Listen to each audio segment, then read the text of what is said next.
Friend ಇಂದಿನಿಂದ champion trophy ಆರಂಭ ಆಗ್ತಾ ಇದೆ. ಹಾಗೆ ಚಾಂಪಿಯನ್ ಟ್ರೋಫಿಗೆ ಆರಂಭದ ಮ್ಯಾಚ್ ಫಸ್ಟ್ ಮ್ಯಾಚ್ ಬಂದ್ಬಿಟ್ಟು ನ್ಯೂಜಿಲೆಂಡ್ ವರ್ಸಸ್ ಪಾಕಿಸ್ತಾನ ಇದ್ರು ಫಸ್ಟ್ ಮ್ಯಾಚ್ ನಡೀತಾ ಇದೆ.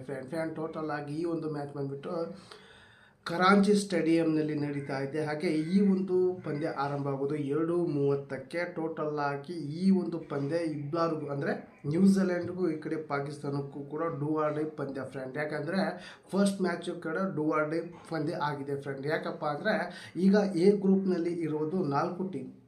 First India, New Zealand, Pakistan, Bangladesh. Friend total ಆಗಿ ಇದರಲ್ಲಿ ಇಂಡಿಯಾ ಸ್ಟ್ರಾಂಗ್ ಆಗಿದೆ ಫ್ರೆಂಡ್. ಇಂಡಿಯಾ ವಿರುದ್ಧ ಆಡಬೇಕು ಅಂದರೆ ಸ್ವಲ್ಪ ಇಂಡಿಯಾಕ್ಕೆ ಸ್ಟ್ರಾಂಗ್ ಇರೋದು India team. India, New Zealand, Pakistan ಕೂಡ ಸ್ಟ್ರಾಂಗ್ ಇದೆ. ಇದರಲ್ಲಿ ಸ್ವಲ್ಪ ಸ್ಟ್ರಾಂಗ್ ಇರೋದು, ಅತಿ ಸ್ಟ್ರಾಂಗ್ ಇರೋದು ಇಂಡಿಯಾ ಟೀಮ್ ಫ್ರೆಂಡ್. ಟೋಟಲ್ ಆಗಿ ಇಂದು ನಡೀತಾ ಇರುವಂಥ ಫಸ್ಟ್ ಮ್ಯಾಚ್ ಇದೆಯಲ್ಲ, ನ್ಯೂಜಿಲೆಂಡ್ ವರ್ಸಸ್ ಪಾಕಿಸ್ತಾನ.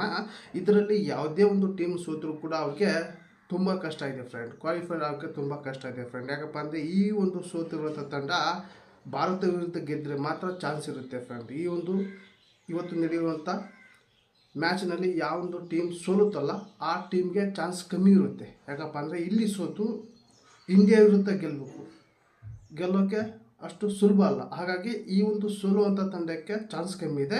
ಅಕಸ್ಮಾತ್ ಯಾರಾದರೂ ಇದರಲ್ಲಿ ಗೆದ್ದರೆ ಇಂಡಿಯಾ ವಿರುದ್ಧ ಸೋತರೂ ಕೂಡ ಚಾನ್ಸ್ ಇದೆ ಫ್ರೆಂಡ್ ಟೋಟಲ್ ಆಗಿ. ಆದರೆ ಈ ಒಂದು ಮ್ಯಾಚ್ನಲ್ಲಿ ಗೆಲ್ಲೇಬೇಕು. ಕ್ವಾಲಿಫೈ ಆಗೋಕ್ಕೆ ಈ ಮ್ಯಾಚ್ನಲ್ಲಿ ಗೆಲ್ಲೇಬೇಕು, ಅಥವಾ ಈ ಮ್ಯಾಚ್ ಸೋತು ಇಂಡಿಯಾನ ಸೋಲಿಸ್ಬೇಕು.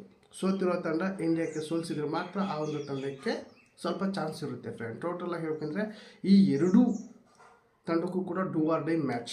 ನ್ಯೂಜಿಲೆಂಡ್ ಸೋತ್ರೆ ನ್ಯೂಜಿಲೆಂಡ್ಗೆ ಕಷ್ಟ ಆಗುತ್ತೆ, ಪಾಕಿಸ್ತಾನ ಸೋತ್ರೆ ಪಾಕಿಸ್ತಾನ ಕೂಡ ಕಷ್ಟ ಆಗುತ್ತೆ ಫ್ರೆಂಡ್. ಯಾಕಪ್ಪ ಅಂದರೆ ನೆಕ್ಸ್ಟ್ ಮ್ಯಾಚ್ ಇರೋದೇ ಈಗ ಇಂಡಿಯಾ ವಿರುದ್ಧ. ಈ ಯಾವುದು ಸೋತ್ರೂ ಕೂಡ ಇಂಡಿಯಾ ವಿರುದ್ಧ ಆಡಲೇಬೇಕು. ಇಂಡಿಯಾ ವಿರುದ್ಧ ಅಷ್ಟು ಗೆಲ್ಲೋದು ಸುಲಭದ ಮಾತಲ್ಲ. ಹಾಗಾಗಿ ಈ ಎರಡು ತಂಡಕ್ಕೂ ಕೂಡ ಕಷ್ಟ ಇದೆ ಇಂದಿನ ಮ್ಯಾಚ್ ಫ್ರೆಂಡ್. ಟೋಟಲ್ ಆಗಿ ಎರಡೂ ಕಡೆ ಪ್ಲೇಯರ್ ಕೂಡ ಸ್ಟ್ರಾಂಗ್ ಇದ್ದಾರೆ ಫ್ರೆಂಡ್. ಈ ಕಡೆ ಬಾಬರ್ ಅಜಮ್, ರಿಜ್ವಾನ್, ಶೈನ್ ಆಫ್ರಿದಿ ಇದ್ದರೆ ಈ ಕಡೆ ಕೇನ್ ವಿಲಿಯಮ್ಸನ್, ಮಿಚಲ್ ಹಾಗೆ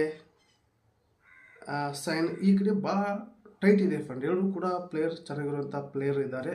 ಎರಡೂ ಕಡೆ ಫೈಟ್ ಇದೆ ಫ್ರೆಂಡ್. ಟೋಟಲ್ ಆಗಿ ಈ ಒಂದು ಮ್ಯಾಚ್ ಇದೆಯಲ್ಲ ಫಸ್ಟ್ ಮ್ಯಾಚು, ಯಾರು ವಿನ್ ಆಗ್ತಾರೋ ಅವ್ರಿಗೆ ಕ್ವಾಲಿಫೈ ಆಗೋಕ್ಕೆ ಸ್ವಲ್ಪ ಅವಕಾಶ ಇದೆ ಅಂತಲೇ ಹೇಳ್ಬೋದು ಫ್ರೆಂಡ್. ಟೋಟಲ್ ಆಗಿ ಇಲ್ಲಿ ಪಾಕಿಸ್ತಾನ ಟೀಮಿಗೆ ಸ್ವಲ್ಪ ಗೆಲ್ಲುವಂಥ ಚಾನ್ಸಸ್ ಭಾಳ ಇದೆ ಫ್ರೆಂಡ್. ಯಾಕಪ್ಪ ಅಂದರೆ ಹೋಮ್ ಗ್ರೌಂಡ್ ಆಗಿರುವಂಥಕ್ಕೋಸ್ಕರ ಇಲ್ಲಿ ಹೋಮ್ ಗ್ರೌಂಡಲ್ಲಿ ಹೇಗೆ ಆಡಬೇಕು ಅನ್ನೋದು ಕೂಡ ಪಾಕಿಸ್ತಾನಕ್ಕೆ ಗೊತ್ತಿರುತ್ತೆ. ಹಾಗಾಗಿ ಇಲ್ಲಿ ನ್ಯೂಜಿಲೆಂಡ್ ತಂಡಕ್ಕೆ ಸ್ವಲ್ಪ ಕಷ್ಟ ಆಗ್ಬೋದು ಅಂದ್ಕೊತೀನಿ.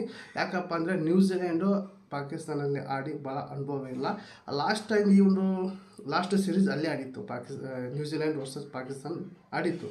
ಅದರಲ್ಲಿ ಪಾಕಿಸ್ತಾನ ಕೂಡ ಚೆನ್ನಾಗಿ ಒಂದು ಪ್ರದರ್ಶನ ಕೊಟ್ಟರು ಕೂಡ ಇಲ್ಲಿ ನ್ಯೂಜಿಲೆಂಡ್ಗೆ ಈ ಒಂದು ಗ್ರೌಂಡಲ್ಲಿ ಕಷ್ಟ ಇದೆ ಫ್ರೆಂಡ್. ಟೋಟಲ್ ಹೇಳಬೇಕಂದ್ರೆ ಫ್ರೆಂಡ್ ನೋಡೋಣ ಫ್ರೆಂಡ್, ಎರಡೂ ಕಡೆ ಫುಲ್ ಟೈಟ್ ಇದೆ. ಫಸ್ಟ್ ಮ್ಯಾಚ್ 2:30ಕ್ಕೆ ಸ್ಟಾರ್ಟ್ ಆಗ್ತಾ ಇದೆ. ನೋಡೋಣ ಫ್ರೆಂಡ್, ಎರಡೂ ಕಡೆ ಫುಲ್ ಟೈಟ್ ಆಗಿದೆ. ಫಸ್ಟ್ ಆರಂಭ ಮ್ಯಾಚು ನನಗನ್ಸುತ್ತೆ ಇಲ್ಲಿ ಪಾಕಿಸ್ತಾನಕ್ಕೆ ಅವರ ಒಂದು ಹೋಮ್ ಗ್ರೌಂಡು ಸಪೋರ್ಟ್ ಆಗುತ್ತೆ, ಗೆಲ್ಲುತ್ತೆ ಅಂದ್ಕೊಂಡು ನಾನು ಹೇಳಿದ್ದೀನಿ. ಆದರೆ ನನಗನ್ಸುತ್ತೆ ಇಲ್ಲಿ ಹೋಮ್ ಗ್ರೌಂಡ್ ನೋಡಿದರೆ ಪಾಕಿಸ್ತಾನಕ್ಕೆ ಚಾನ್ಸ್ ಇದೆ.